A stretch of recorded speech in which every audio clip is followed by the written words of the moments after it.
Master बजा के हारमोनिया नथुनिया उतारे, बजा के हारमोनिया नथुनिया उतारे।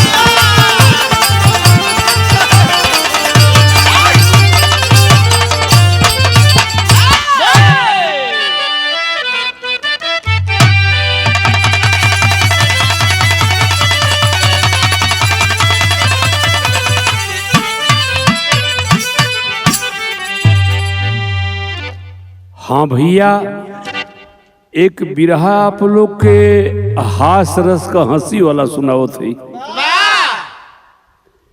और आजमगढ़ के हरिओम स्टूडियो से गाना में 4 लाइन भूमिका लिखल हो।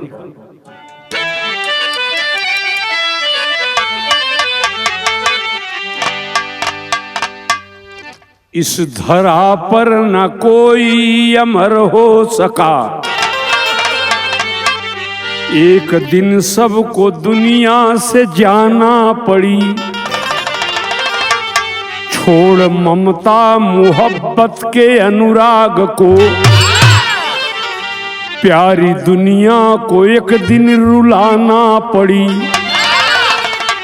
यम की फांसी में बातें बिसर जाएगी, दिल का अंतिम तकाजा बदल जाएगा। झूठी दुनियाएं आंसू बहाएगी तब, जब सजाकर जनाजा निकल जाएगा।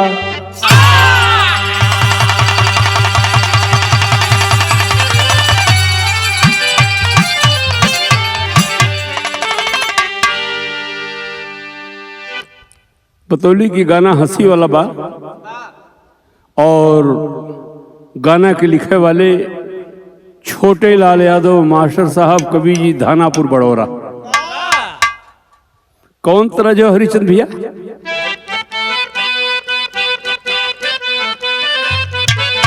बस बस, लड़कियां जब से साइकिल चलाने लगी, तब से लड़कों का रफ्तार कम हो गया।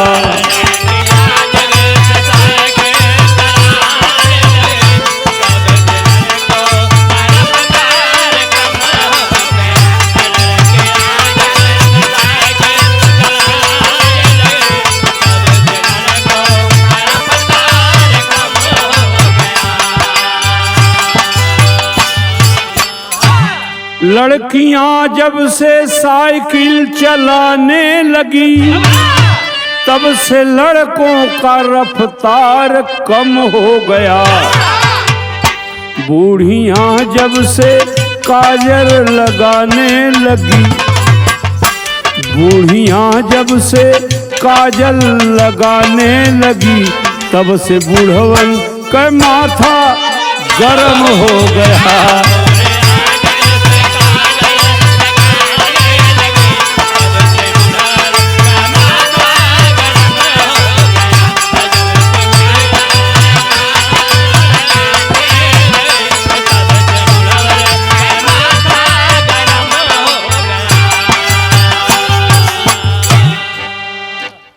इस तरह जरूरत छड़ी का आनंद तने बिरहा सुना।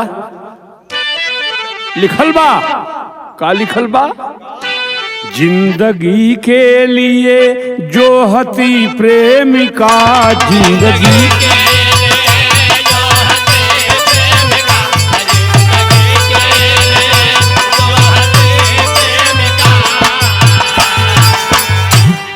जिंदगी के लिए जो हती प्रेमिका, जौन दिन प्राण प्रीतम को पा जाएगी।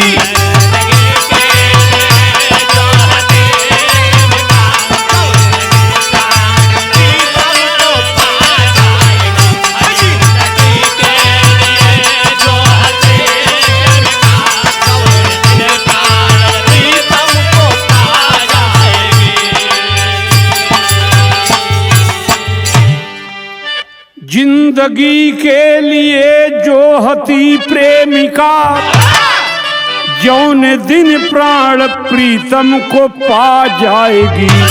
और रोए माता पिता भाई बंधु सखी,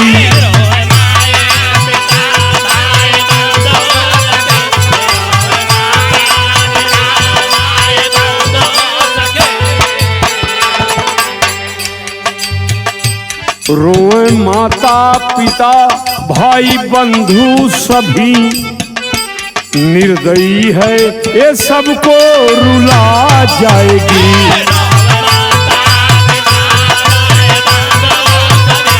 निर्दयी है ये सबको रुला जाएगी।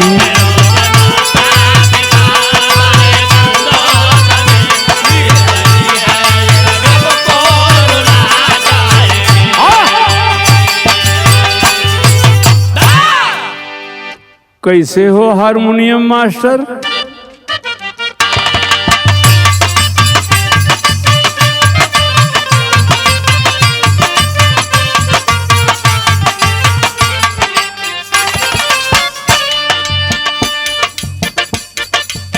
सृष्टि की रचना में जब ब्रह्मा जी फसल रहलन,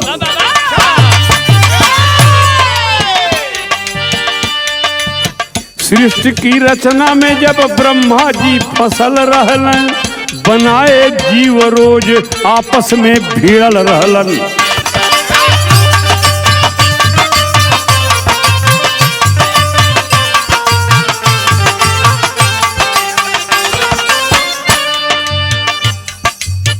नाश का कोई जब अंजाम ना निकलता था, नाश का कोई जब अंजाम ना निकलता था, सोच ब्रह्मा को थी पसीना सर से चलता था।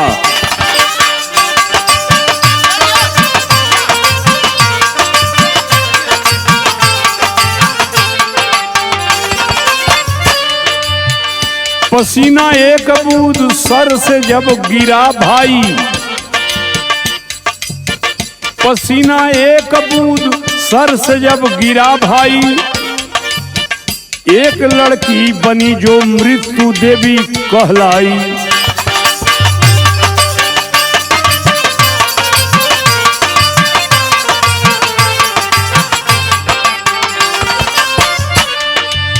रचेंगे दुनिया हम तुमको भी प्राण हरना है,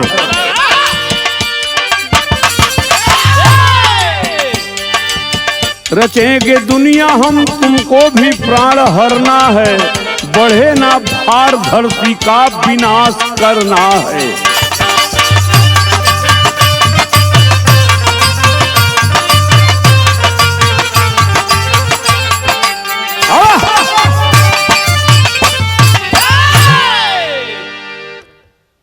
बतौली की कहानी तो हंसी वाली बा। एक बार ब्रह्मा जी सृष्टि की रचना जब करे लगलन, धरती का भार बढ़े लगल। अब ब्रह्मा जी के पसीना आवे लगल कि रचना रोज करीला, और भार बढ़त बा, जीव बढ़ल जात हुन, आखिर जीव को नाश कैसे हुई? हे भैया, ब्रह्मा के सर से पसीना गिरल, पसीना से एक लड़की बनल, लड़की का नाम मृत्यु देवी रहल। यह ड्यूटी देहलन कि तुम मृत्यु देवी हो। जो हम जीव के बनावत जाते ही भार बढ़त बा, तो हर ड्यूटी बा कि तू यह लोग को नाश कर जेबू ताकि ओजन बढ़े न पावे। पर्दा पूरा बढ़ी मास्टर।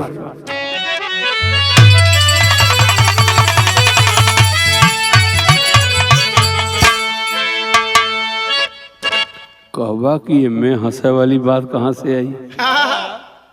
तरह जो है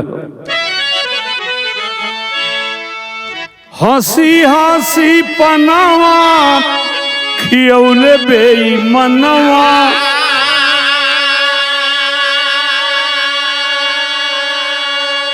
अपने बसेला परदेश, कोरी रे चुनरिया में दगिया लगाई गई ले, मारी के कल जवा में थे।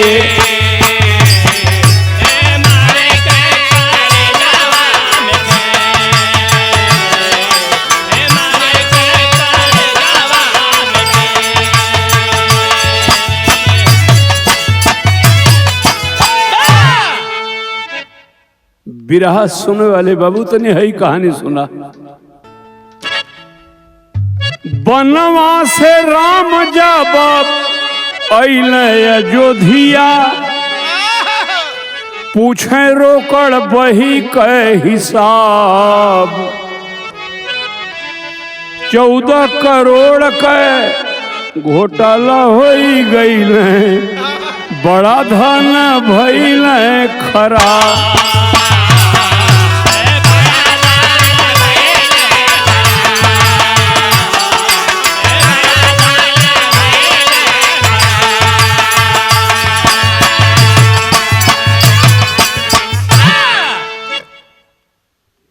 चौदह बरस के बाद भगवान राम अइलन।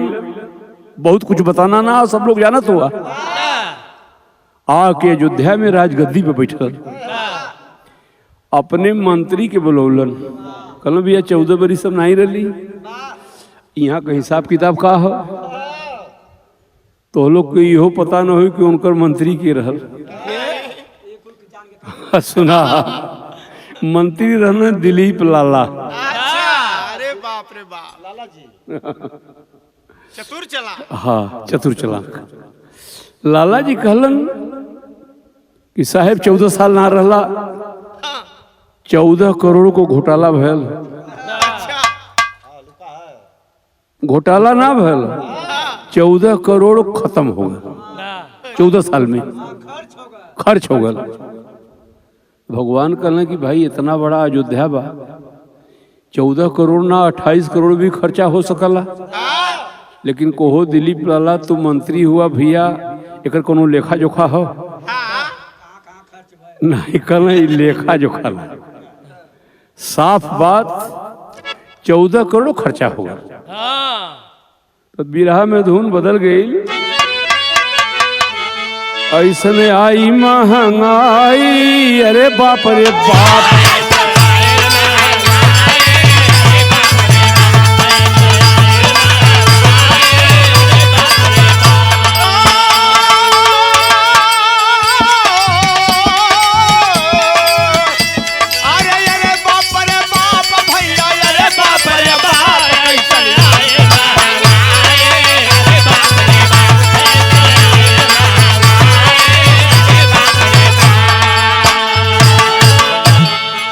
ऐसन आई महंगाई, अरे बाप रे बाप। गेहूँ गमले में बोआई, अरे बाप रे बाप।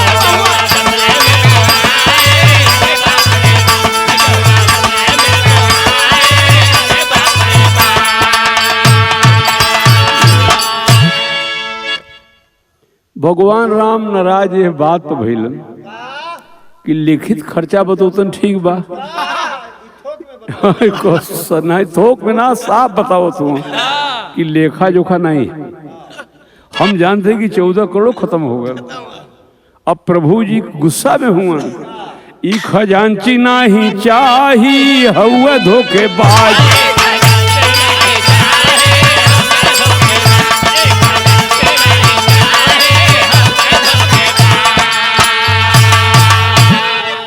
सुन के रामचंद्र गुस्सियाए, तुरंत हनुमत को बुलवाए, हुए धोखेबाज।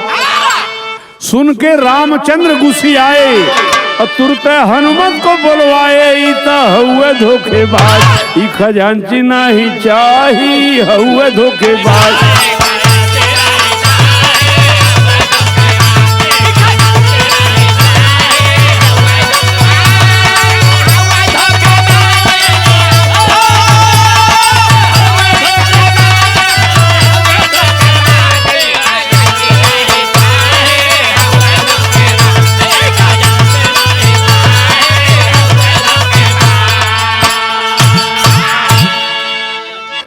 हनुमान जी ये रवा। अरे बाप रे बाप।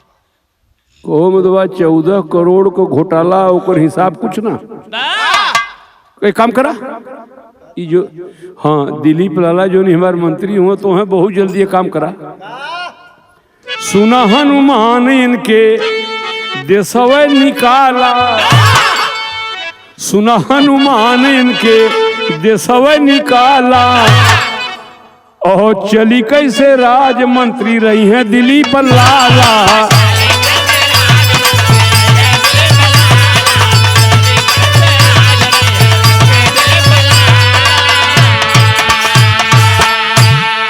इनकर पर छाही सुना पर के न चाही त हुए धोखेबाज इनकर पर छाई सुना पर के न चाही त हुए धोखेबाज ई खजांची नहीं चाही हुए धोखेबाज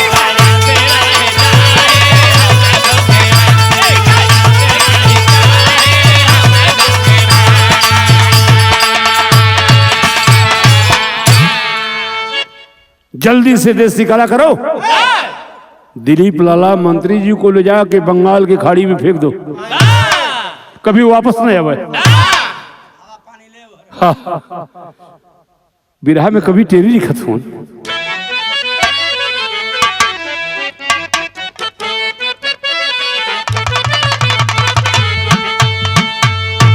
घोटाला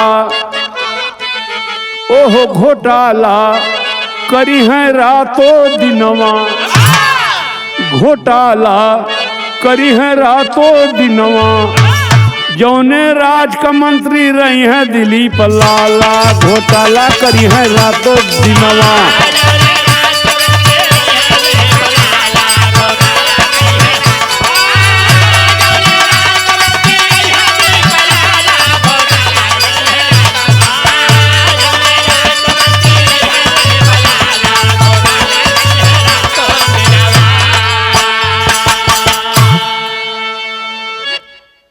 भगवान का आदेश है तब कहना फेंक दो बंगाल के खाड़ी में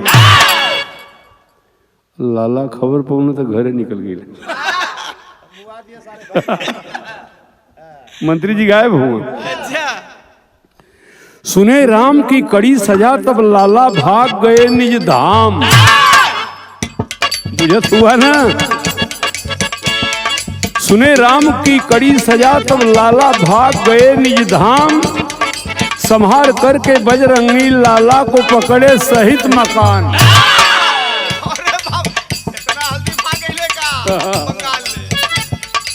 जाके घरे पकड़ लेलन ए भैया और सिंधु जहां बंगाल का खाड़ी सिंधु जहां बंगाल का खाड़ी बोर लिए और बोर दिए ले हरि का नाम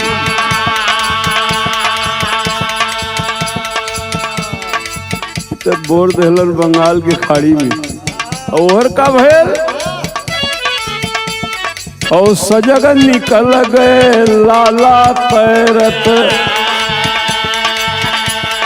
और सजग निकल गए लाला तैरत और एक दीप पर मिलल ठिकान अरे एक दीप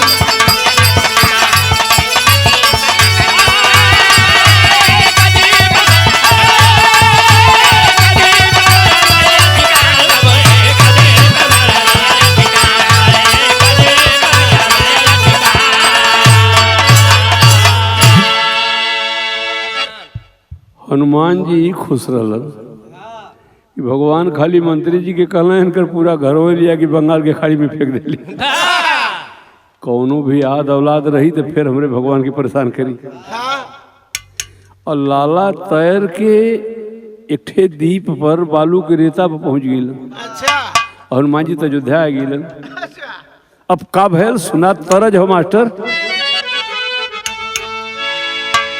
तरज है हो आधे पेट का झूलवा अरे काने में काना फूलवा बड़ा पुलवा पर खड़ी बड़ा पुलवा पर खड़ी काटू खिया का गुलवा बड़ा पुलवा पर खड़ी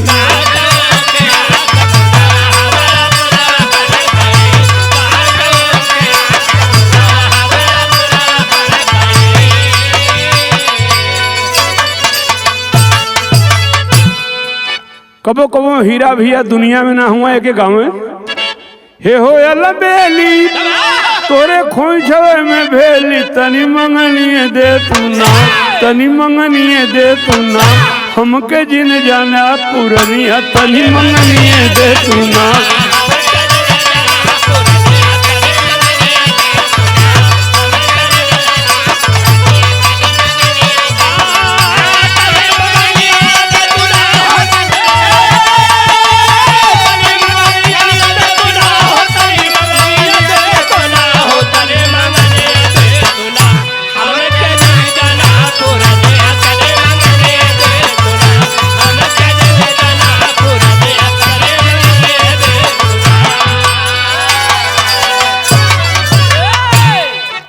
बंगाल के खाड़ी में एक द्वीप पर लाला जी तैर के बहरे निकल गए।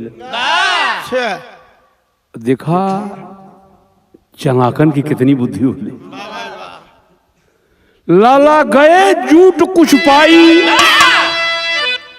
जूट जाने ला ना, अरे चटकल हो जूट मिल जोने से बोरा वोरा बनला, जैसे सन सुतरी होला जूट वाला रसड़ी कतो पानी में से बह के आलल हुई। हाँ, लाला गए जूट कुछ पाई और असरी बर लगल भाई बालू रेता बीचवा बालू रेता बीचवा हो गई बरुड़ देव से भेंटा बालू रेता बीचवा।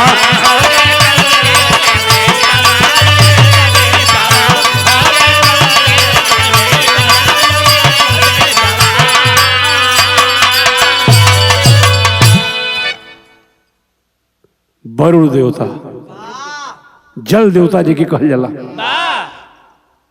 कहले कि बुढ़वा रसड़ी बरत हो। वरुण महाराज कहलन का कहलन सुना, काहे बुढ़ऊ रेता में बरत हुआ रसिया, काहे बुढ़ऊ रेता में बरत हुआ रसिया, आज्ञा श्री राम कह तोहार होई फांसिया।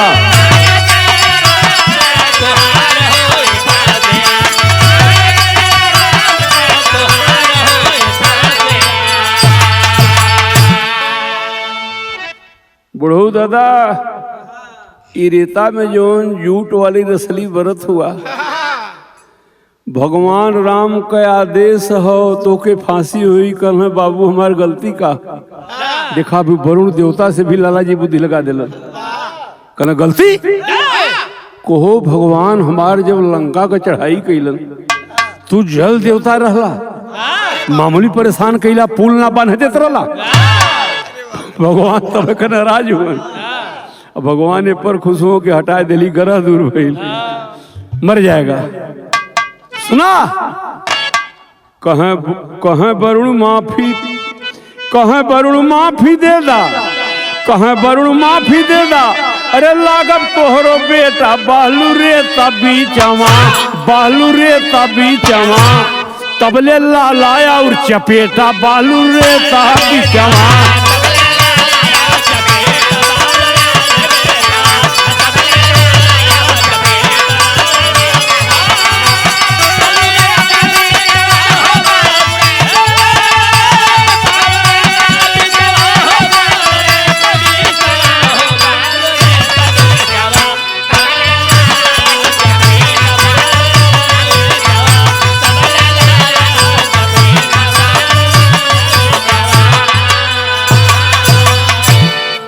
बेटा बरत हुआ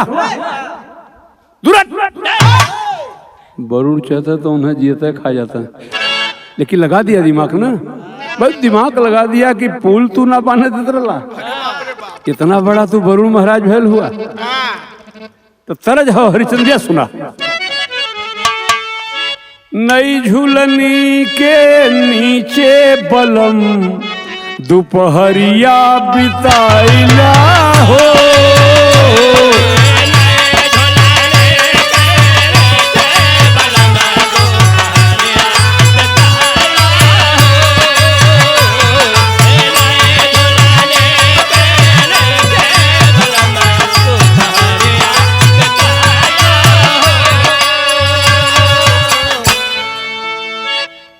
कोनो सुहागिर अपने दुल्हा से कहत हो ये रे नई झूलनी के नीचे बलम दोपहरिया बिताइला हो। ऊ कहला तोरे झूलनी के नीचे गोरी अपन जिंदगी बिताई देबू हो।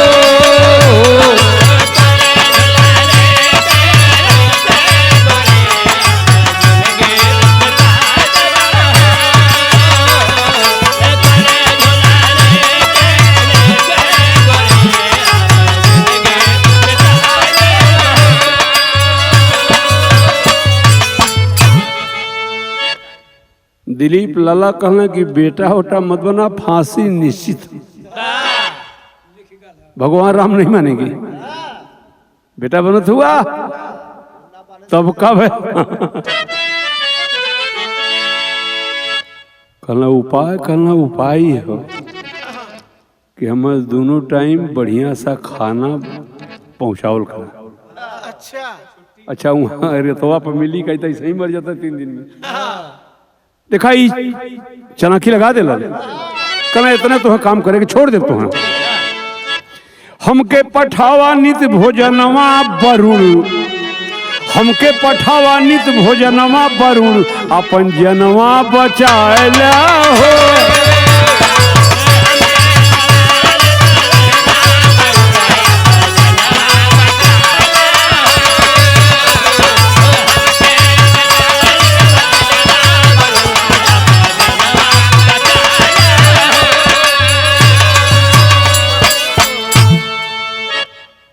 लाला जी का काम बन गया।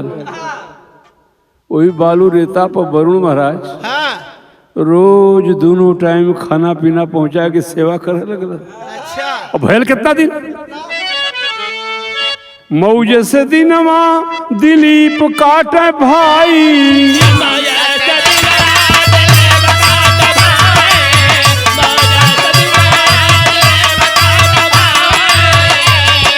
लगल 5 बरिसमा उ देहले बिताई।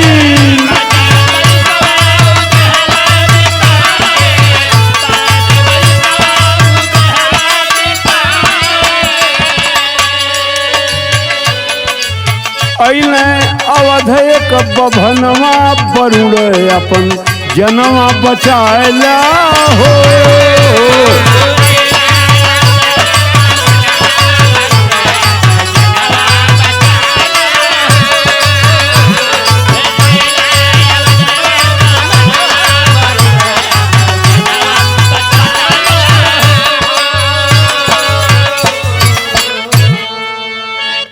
पाँच साल का दिन वही बंगाल के खाड़ी में द्वीप पर लाला का बीता था, बढ़िया से बीता था। हाँ खाए पी के मस्त हुआ। अब 5 साल बीतल है। अयोध्या में कौन घटना घटल? एक ब्राह्मण देवता ज्योतिषी के रूप में अलन। बहुत बढ़िया सा ज्योतिषी ना रहल। अच्छा वो घोटाला वाला रहल का? ये अगिला अयोध्या में तो कौन तरह जो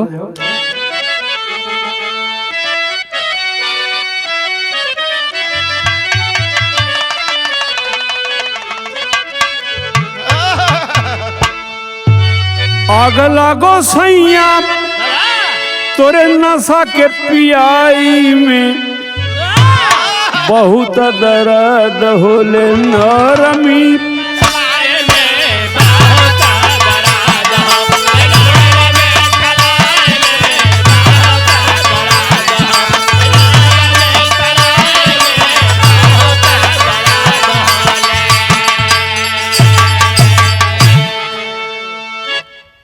ज्योतिषी महाराज अयोध्या में अलन।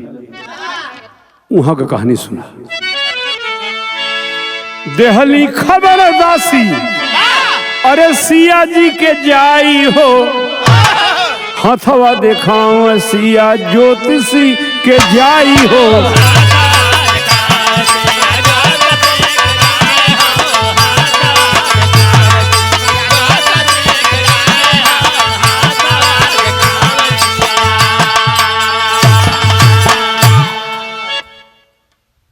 सीता जी दुनिया का देवी। अब उन्हों को लगल नहीं हाथ देख, अच्छा हाथ देखे जाते बतौलन का कहना सुना महारानी हाँ रेखा गड़बड़ बताओ तो, गड़बड़ का बताओ तो। हाथ देख बात कहें ज्योतिषी जी भाई, 12 बरिस पहले तो हर मांगी है धोआई।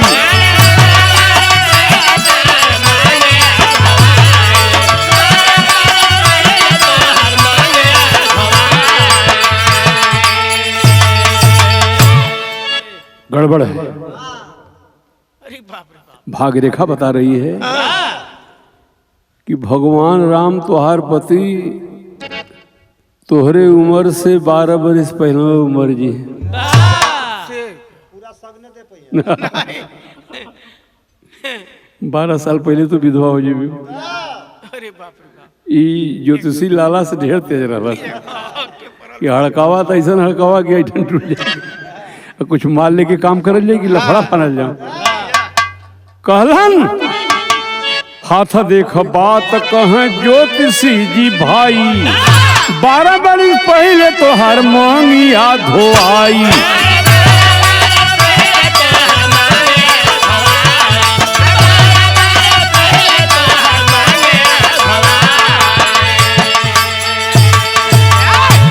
रोए लगली सीता, अरे रोए लगली सीता अपन सगुन सोचाई हो।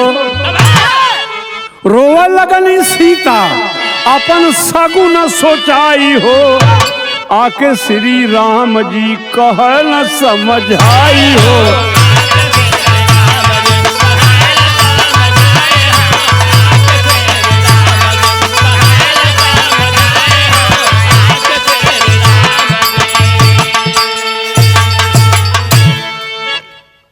अब तो अयोध्या में हलचल मची, छाती पीट पीट सीता रोत है। बाप रे बाप।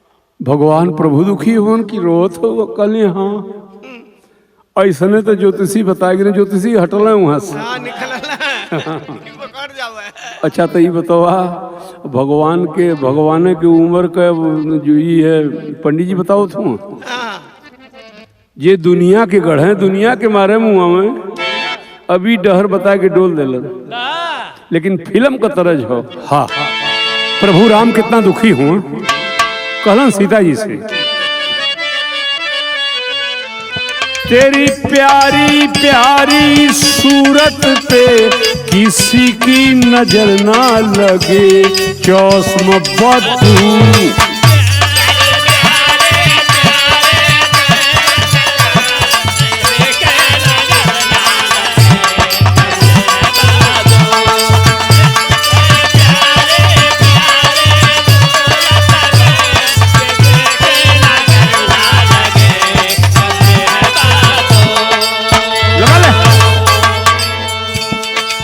बहुत खूब हरिश्चंद्र भैया। सीता जी रोत, प्रभु राम समझावत हूँ, का समझावत हूँ? तेरे नैन बरसते हैं आंसू, दिल मेरा हुआ टुकड़ा मेरी सीता। तेरे नैन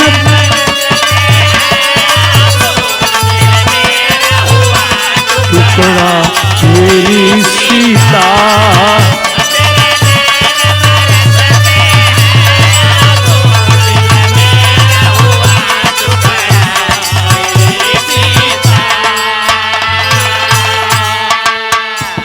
कपिवर को राम बुलाए हैं,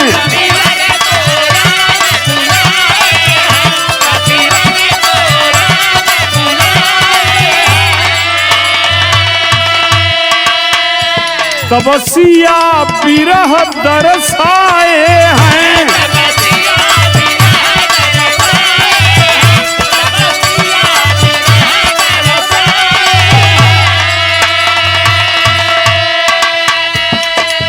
उम्र बढ़े श्री रामचंद्र की, बजरंगी बिकलाए हैं।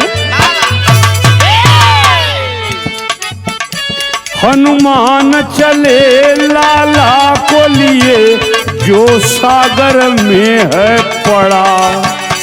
हनुमान चले लाला के लिए जो सागर में है पड़ा।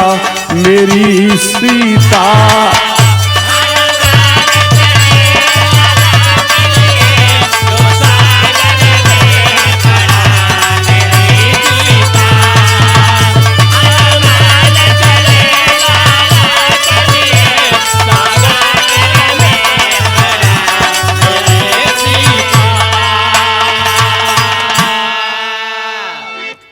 भगवान दुखी हुए।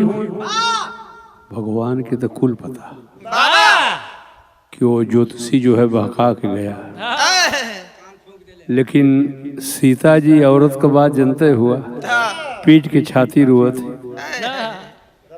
हाँ, कैसे 12 वर्ष पहले हम विधवा हो जाए।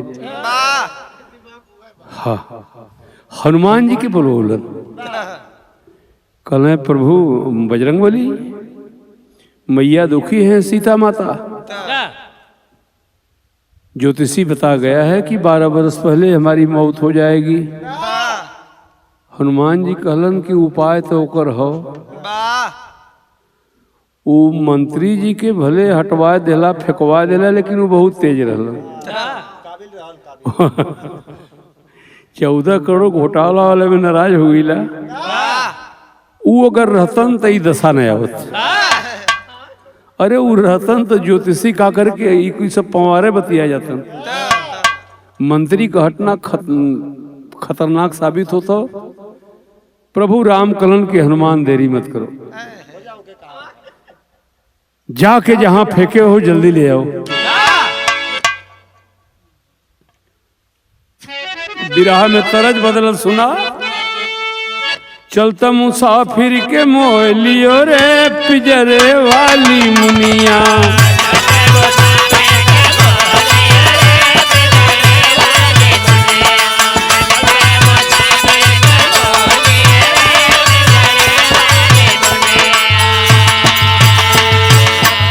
उड़ी उड़ी बैठे हलवैया दुकनिया।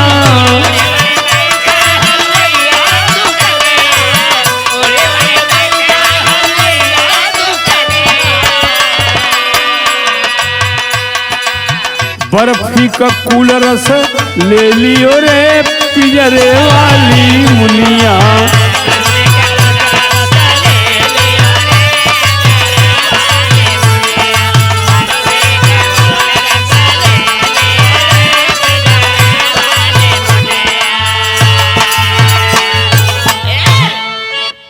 भगवान कहलन की सत्य कह रहे हो हनुमान, गलती जरूर हुई। 14 करोड़ के चक्कर में मंत्री को हमने हटवा दिया। मर गया होगा जिंदा का। हनुमान जी कहना कि नहीं शायद देश मर जाए हम जाते ही खोज के लिए ना होते ही पहुंचल वही बंगाल के खाड़ी में, जहां मंत्री दिलीप लाला रहलन। उनसे जाके हनुमान जी कहलन चल के उपैया लगा देता हो रो सीता मैरिया।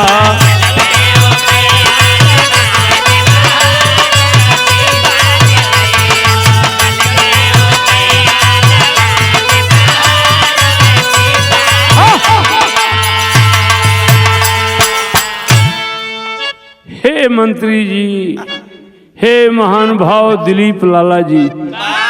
हनुमान जी कहतुन चल के उपैया लगा देता हो रो सीता मैरिया। और ढाढ़स प्रभु के बधाई देता हो रो सीता मैरिया।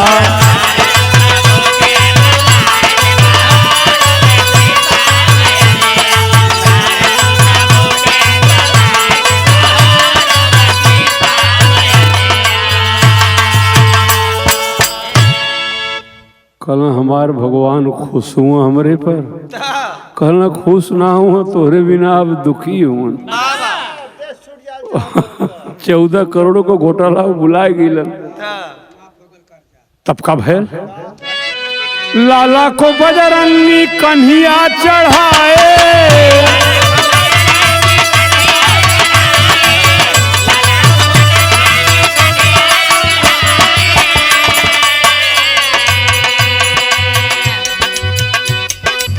लाला को बजरंगी कन्हैया चढ़ाए।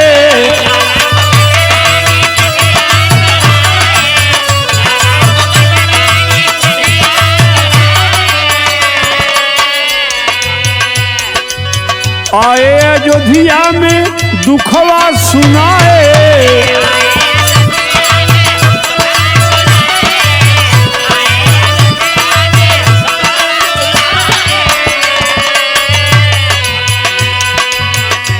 भगवान राम कलन गलती कैला, देश निकाला कैली, तोरे बिना काम ना चलल, हमार मंत्री हुआ। सीता से 12 बरस पहले हमार मौत हो जाई, उम्र कैसे बढ़ी? मंत्री जी कहना खर्चा लगी।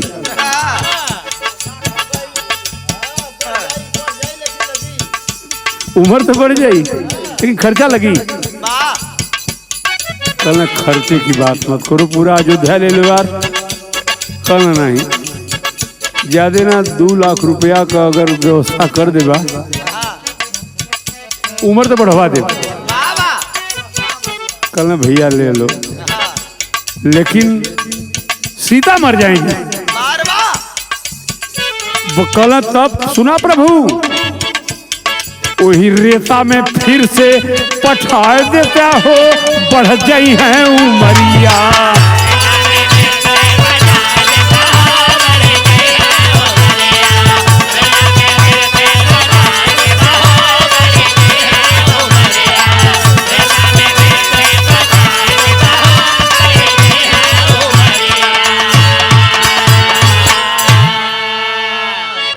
हनुमान जी से कहलन कि वही रेता में जहाँ फेंकले रहला वही में पहुंचावा।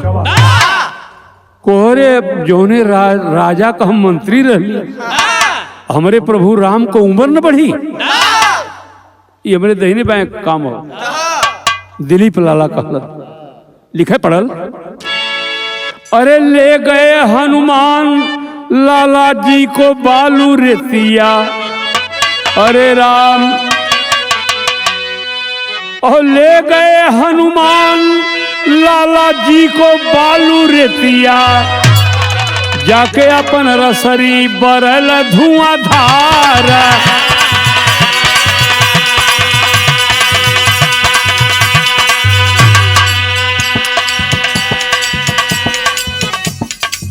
बजरंगबली वही द्वीप पर छोड़ के लाला के चली अलन। लाला वही जूट वाली रसरी बरत हुअन। तब का भयल, इतने में आए गईले वरुण ले भोजनवा। बाबा अब कहे रसरी बरला सरका।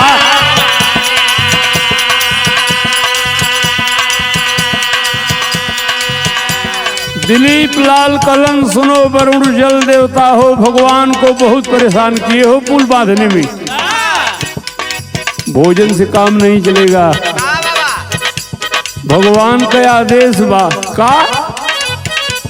और हाथ गोड़ा बांध के तू जैबा अवध में, और रामचंद्र तोहरो छोड़ई है अब बोखा। उल्टा कह के टांगल जैबा यही रसरी, और नहीं एक कहना तू कह दे हमार।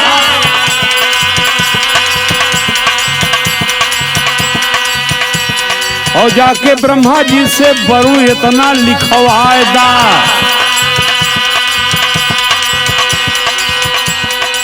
पपवा के मरले धन पर के करे अधिकार।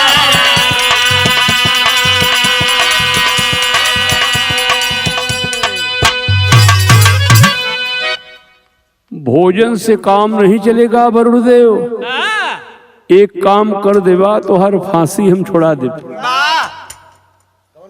ब्रह्मलोक चल जा, वरुण देवता हुआ, ब्रह्मा जी के पास जा और उनसे दस्तावेज पक्की नकल लिखवाए के दस्तखत करवाए की, और तब हमारे लगे अबा कहने महाराज लिखवाओ। कहने यह लिखवावे के हो कि बाप के मुहले के बाद ओकरे धन संपत्ति का मालिक के होला। कहना तो हो जाई, रसरिया धैदा आप मत भरा, जीव डरात हो, सच्चो भगवान हमें फांसी पर लटका दिए। कहना कुछ न हुई, इतना काम करा। एकर पक्की नकल एक हमके पठादा, तब हम छोड़बे जिंदगिया तोहार।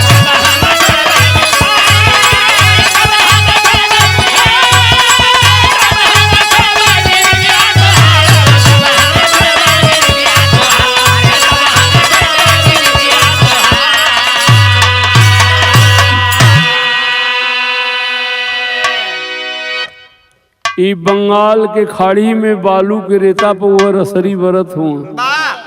जल देवता बरु महाराज ब्रह्मलोक ब्रह्मा के पास गईलन, एकदम स्टाम्प कागज के संगे गईलन।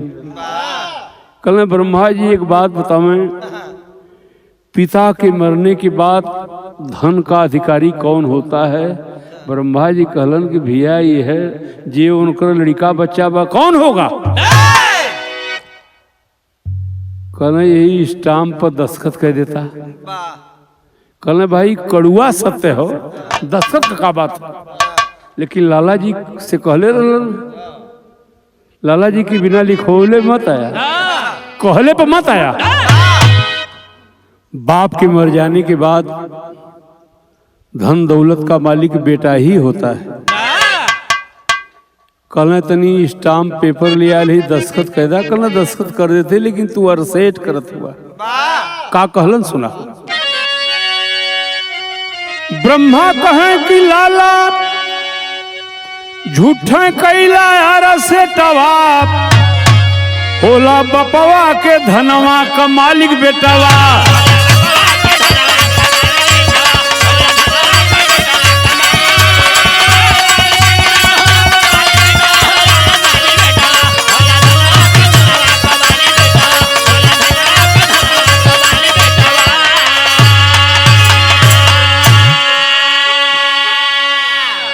पक्का दस्तावेज लिखा के वरुण देव तब लाए, पक्का दस्तावेज लिखा के वरुण देव तब लाए। इतने से अभी काम न चली है, लाला आंख चढ़ाई। हमारे साथे चला ब्रह्मा से करावा भेटवा, होला बपवा के धनवा का मालिक बेटवा।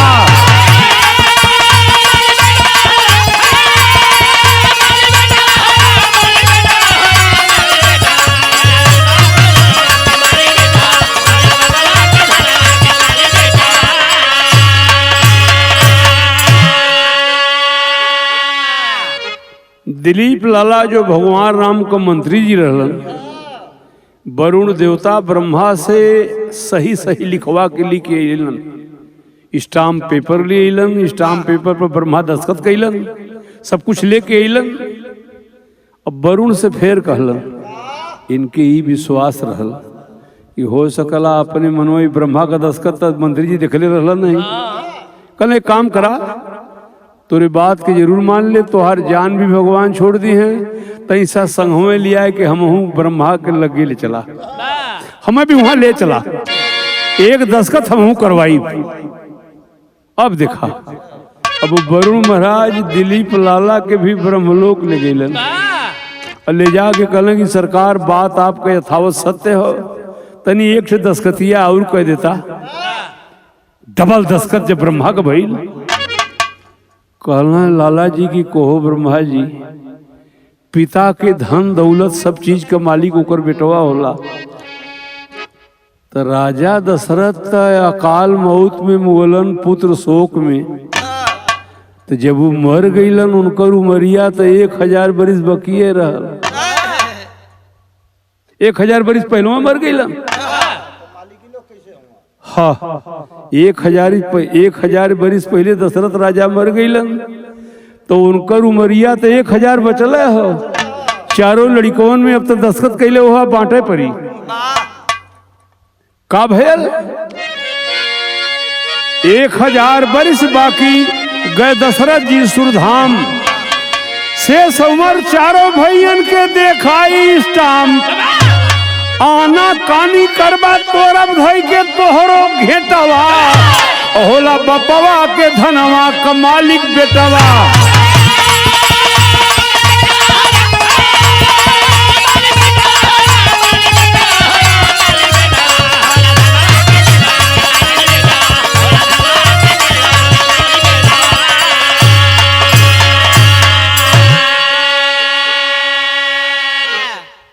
अब तो आप दस्तखत कह चुकल हुआ पक्की नकल पर। तो 1000 बरिस तो उमरिया दशरथ का बकिए रहल, तो कुल लड़कों के चारों को 250-250 बरिस बढ़ल न। यह रही कहानी दिलीप लाला की साथियों जो भगवान राम के मंत्री रहे। गुरु बिहारी गुरपत्तू लाला का करनी भूल न पाई सीता। उम्र जब बढ़ गई, गुरपत्तू लाला का करनी भूल न पाई सीता। राम सकल सरजू जी गाते राम नाम कै गीता। घोटाला कैले रातों दिनवा, दुर्जन छोटे लाल के कविता में रसयाला। घोटाला कैले रातों दिनवा।